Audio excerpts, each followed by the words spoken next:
Today we'll be reading Genesis 41 and 42. After 2 whole years, Pharaoh dreamed that he was standing by the Nile, and behold, there came up out of the Nile 7 cows, attractive and plump, and they fed in the reed grass. And behold, 7 other cows, ugly and thin, came up out of the Nile after them, and stood by the other cows on the bank of the Nile. And the ugly, thin cows ate up the 7 attractive, plump cows, and Pharaoh awoke. And he fell asleep and dreamed a second time. And behold, 7 ears of grain, plump and good, were growing on one stalk. And behold, after them sprouted 7 ears, thin and blighted by the east wind. And the thin ears swallowed up the 7 plump, full ears. And Pharaoh awoke, and behold, it was a dream. So in the morning his spirit was troubled, and he sent and called for the magicians of Egypt and all its wise men. Pharaoh told them his dreams, but there was none who could interpret them to Pharaoh. Then the chief cupbearer said to Pharaoh, I remember my offenses today. When Pharaoh was angry with his servants and put me and the chief baker in custody in the house of the captain of the guard, we dreamed on the same night, he and I each having a dream with its own interpretation. A young Hebrew was there with us, a servant of the captain of the guard. When we told him, he interpreted our dreams to us, giving an interpretation to each man according to his dream. And as he interpreted to us, so it came about. I was restored to my office, and the baker was hanged. Then Pharaoh sent and called Joseph, and they quickly brought him out of the pit.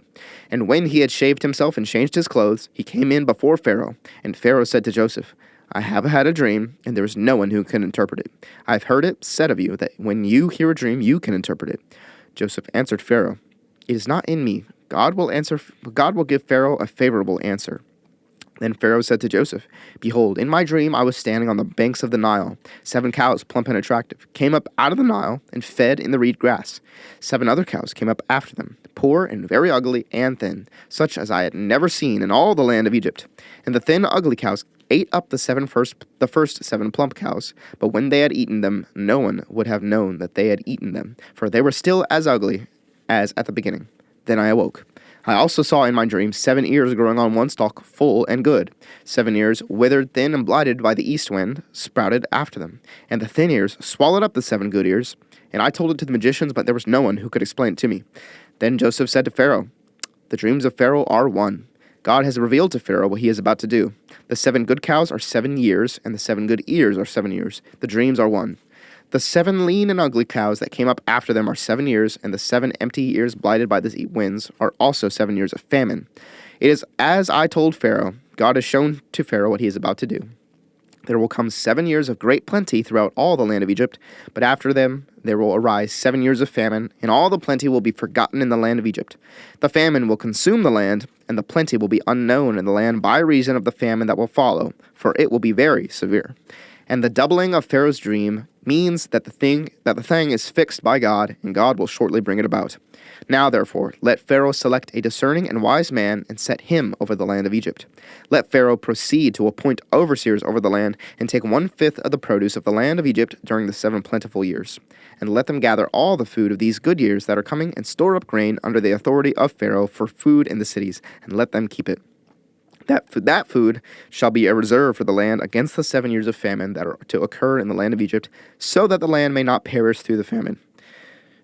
This proposal pleased Pharaoh and all his servants, and Pharaoh said to his servants, Can we find a man like this, in whom is the Spirit of God? Then Pharaoh said to Joseph, Since God has shown you all this, there is none so discerning and wise as you are. You shall be over my house, and all my people shall order themselves as you command. Only as regards the throne will I be greater. Only as regards the throne will I be greater than you. And Pharaoh said to Joseph, See, I have set you over all the land of Egypt. Then Pharaoh took a signet ring from his hand and put it on Joseph's hand, and clothed him in garments of fine linen, and put a gold chain around his neck. And he made him ride in his 2nd chariot.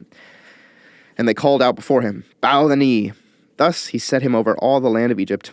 Moreover, Pharaoh said to Joseph, I am Pharaoh, and without your consent no one shall lift up hand or foot in all the land of Egypt. And Pharaoh called Joseph's name Zaphenath-Paneah. And he gave him in marriage Asenath, the daughter of Potiphar, priest of On. So Joseph went out over the land of Egypt. Joseph was 30 years old when he entered the service of Pharaoh, king of Egypt. And Joseph went out from the presence of Pharaoh and went through all the land of Egypt. During the 7 plentiful years the earth produced abundantly. And he gathered up all the food of these 7 years which occurred in the land of Egypt, and put the food in the cities. He put in every city the food from the fields around it. And Joseph stored up grain in great abundance like the sand of the sea, until he ceased to measure it, for it could not be measured. Before the year of famine came, 2 sons were born to Joseph. Asenath, the daughter of Potiphar, a priest of On, bore them to him. Joseph called the name of the firstborn Manasseh, for, he said, God has made me forget all my hardship and all my father's house. The name of the second he called Ephraim, for God has made me fruitful in the land of my affliction.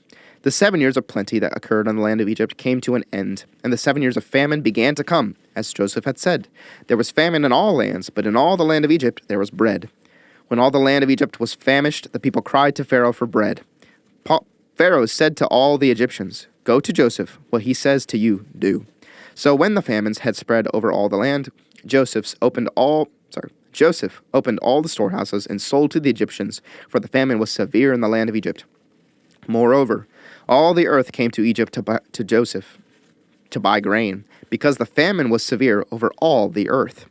When Jacob learned that there was grain for sale in Egypt, he said to his sons, Why do you look at one another? And he said, Behold, I have heard that there is grain for sale in Egypt.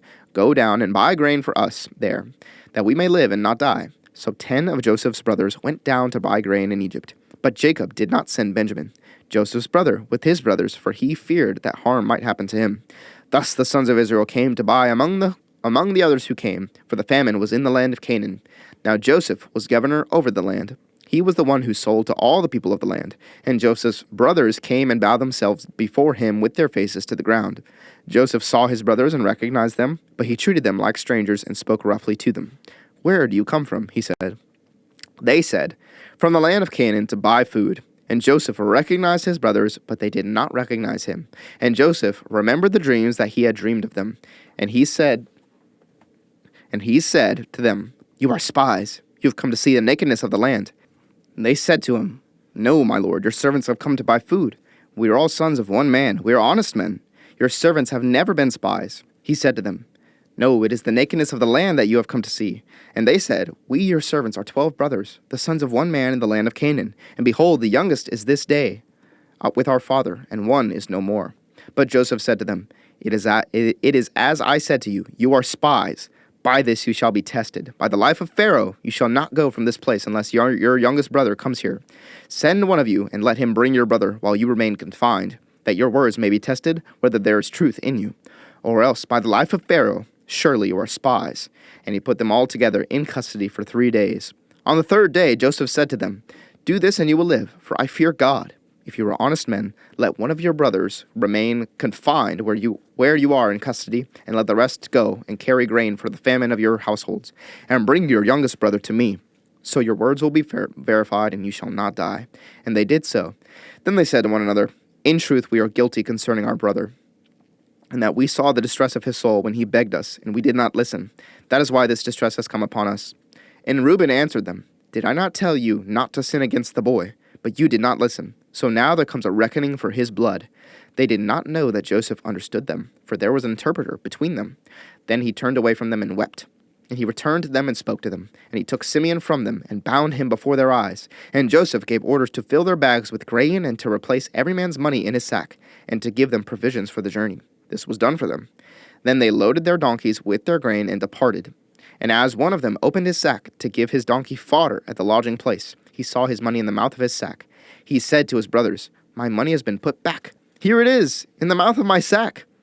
At this their hearts failed them, and they turned trembling to one another, saying, What is this that God has done to us? When they came to Jacob their father in the land of Canaan, they told him all that had happened to them, saying, The man, the lord of the land, spoke roughly to us, and took us to be spies of the land. But we said to him, We are honest men, we have never been spies. We are 12 brothers, sons of our father, one is no more, and the youngest is this day with our father in the land of Canaan. Then the man, the lord of the land, said to us, By this I shall know that you are honest men. Leave one of your brothers with me, and take grain for the famine of your households, and go your way. Bring your youngest brother to me. Then I shall know that you are not spies, but honest men, and I will deliver your brother to you, and you shall trade in the land. As they emptied their sacks, behold, every man's bundle of money was in his sack. And when they and their father saw their bundles of money, they were afraid. And Jacob their father said to them, You have bereaved me of my children. Joseph is no more, and Simeon is no more, and now you would take Benjamin. All this has come against me. Then Reuben said to his father, Kill my 2 sons, if I do not bring him back to you. Put him in my hands, and I will bring him back to you. But he said, My son shall not go down with you, for his brother is dead, and he is the only one left. If harm should happen to him on the journey that you are to make, you would bring down my gray hairs with sorrow to Sheol.